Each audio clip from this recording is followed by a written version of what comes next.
ndagusuhuje nanone guha ikaze kuri uyu murongo. Ni umurongo tuba ducishaho amakuru yose abagezweho muri rusange. Tujya ducishaho amakuru ya siporo ndetse n'imyidagaduro make, ariko noneho tugiye kurebera amakuru agezweho mu Rwanda ndetse no hirya no hino ku isi. Ugiye kuyakugezaho nitwa Dani Hambo. Reka nguhe ikaze kuri uyu murongo maze ubundi tuyatangirane. Gusa nimba wageze bwa mbere kanda kuri subscribe aho hasi kugira ngo uduhe inkunga yawe unadufashe uyu murongo nawo uzamuke. Bityo rero ikaze maze nze dutangira n'ingingo z'ingenzi tugiye kuba turambura muri aya makuru. Mu ngingo z'ingenzi twibanda muri aya makuru turagaruka ku nama y'abaminisitiri yateranye ku munsi w'ejo iyobowe na perezida w'igihugu, perezida Paul Kagame.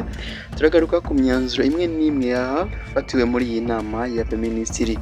Naho kandi turaza kujya hanze y'Afurika tubabwire ko Perezida Zelensky, ubwo ni perezida wa Ukraine, atemera ibisubizo byo ku ntambara ahanganyemo n'Uburusiya kuko ngo bitarimo ibihano.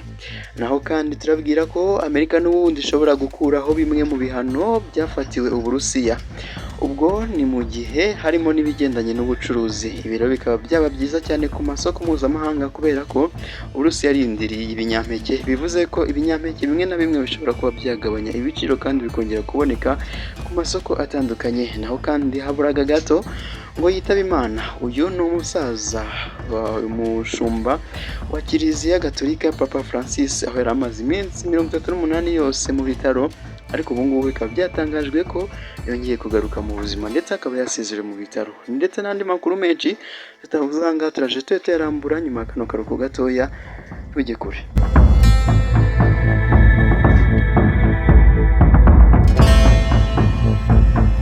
Reka amakuru yacu tutari mu Rwanda tubabwire iby'inama y'abaminisitiri yagize Colonel Pacifique Kayigamba Kabanda, umunyamabanga mukuru w'urwego rw'ubugenzacyaha RIB, asimbuye Colonel Retired Ruhunga Jean Joti wari uri kuri uyu mwanya kuva muri Mata 2018.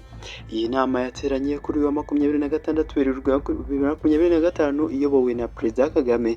Yafashe imyanzuro n'ingamba bitandukanye ndetse ishyira mu myanya abayobozi mu nzego zitandukanye. Colonel Pacifique Kayigamba Kabanda wahawe inshingano zo kuyobora RIB yari asanzwe ari umushinjacyaha mukuru mu rukiko rwa gisirikare.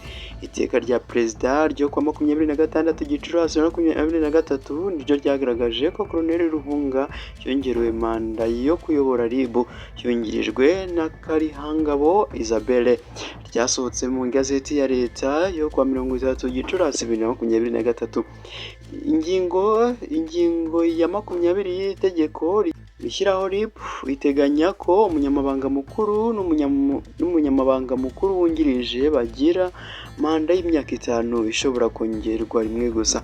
Iri teka ryatangiye gukurikizwa ku munsi ryatangarijweho mu igazeti ya leta ya Repubulika y'u Rwanda. Icyakora agaciro karyo gahera kuwa 9 Mata 2023 kuri Colonel Retired Ruhunga na Karihangabo. Colonel Ruhunga na Karihangabo nibo bayobozi ba mbere RIB yari igize kuva yashyirwaho n'itegeko muri Mata 2017. Icyo gihe ikaba yarahawe inshingano zo kugenza ibyaha mbere zabarizwaga muri polisi y'u Rwanda.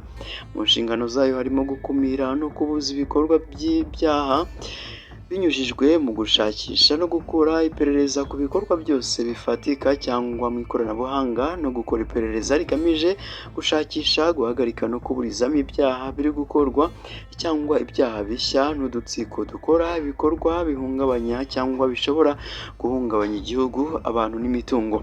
Harimo kandi gushyiraho no gushyira mu bikorwa ingamba zigamije kurwanya iterabwoba no gukora iperereza rijyanye naryo mu rwego rwo kurirwanya, gushyiraho no gucunga mu buryo bw'ikoranabuhanga amakuru ajyanye n'iperereza hagamijwe kugira ububiko bw'amakuru yagenderwaho mu gushyiraho politiki na porogaramu zijyanye n'ubutabera. Mu bandi bahawe imirimo barimo Jean Umuhire wagizwe umuyobozi mukuru wungirije w'ikigo gishinzwe ubuzima RBC, asimbuye Bigirimana Noella. Bigirimana yagiye kuri uwo mwanya muri Mutarama 2022 avuye ku mwanya w'ubuyobozi umuyobozi w'ishami ry'ubushakashatsi muri RBC umwanya yagiyeho mu Ukuboza 2020. Nasi Agaba Bisengo yagizwe umuyobozi mukuru wungirije w'urwego rw'igihugu rushinzwe imyuga n'ubumenyingiro, umwanya utari usanzwe uri muri iki kigo. Inama ya minisitiri kandi yashyize mu myanya itandukanye, aho Oda Gasinzigwa yakomeje kugirwa perezida wa komisiyo y'igihugu y'amatora, visi perezida agirwa Kizito Habimana. Ni mu gihe Forutine Nyiramadirida, Nicole Mutimukeye, Karine Umwari, Jean Bosco Mutijima, Semanywa, Françoise Kabanda Uwera, Judith Mbabazi bagizwe abakomiseri. Jean Bosco Nkuranga yagizwe umuhuzabikorwa w'ishami rishinzwe gushyira mu bikorwa imishinga itandukanye muri Minisiteri y'Uburezi, mu gihe Doriane Cyubahiro yagizwe umujyanama mukuru mu bya tekinike muri Minisiteri y'Imari n'Igenamigambi. Reka tujye hanze Afurika tubabwire ko perezida wa Ukraine Vladimir Zelensky yagaragaje ko ashyigikiye bimwe mu byavuye mu biganiro Amerika yagiranye n'Uburusiya n'ibyo yagiranye na Ukraine bigamije guhosha intambara no guhagarika gukoresha mu ntambara amato y'ubucuruzi anyura mu nyanja y'umukara, ariko avuga ko atanyuzwe kubera ko nta bihano bigaragaramo.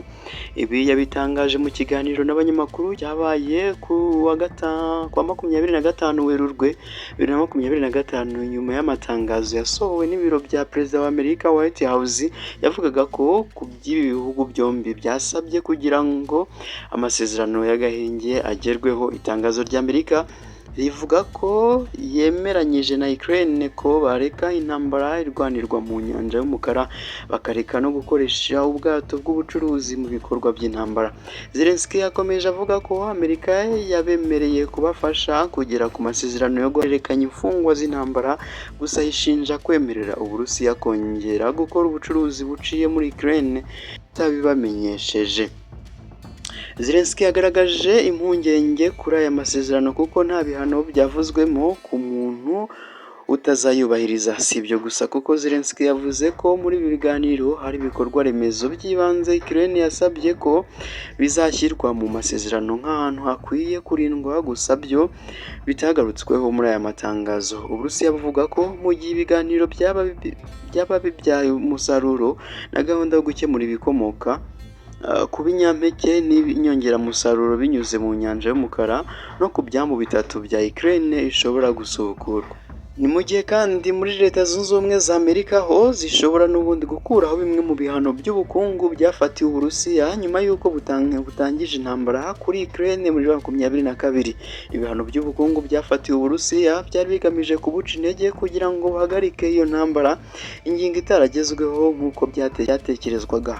Kuri iyi nshuro Amerika iri mu biganiro n'Uburusiya mu rwego rwo gushaka igisubizo cy'iyi ntambara, aho nyuma y'ibiganiro byamaze amasaha 10 muri Arabia Saudite, Amerika ishobora gukuraho bimwe mu bihano by'ubukungu byafashwe mu gihe Uburusiya bwakomezaga kugaragaza ubushake bwo guhagarika iyi ntambara.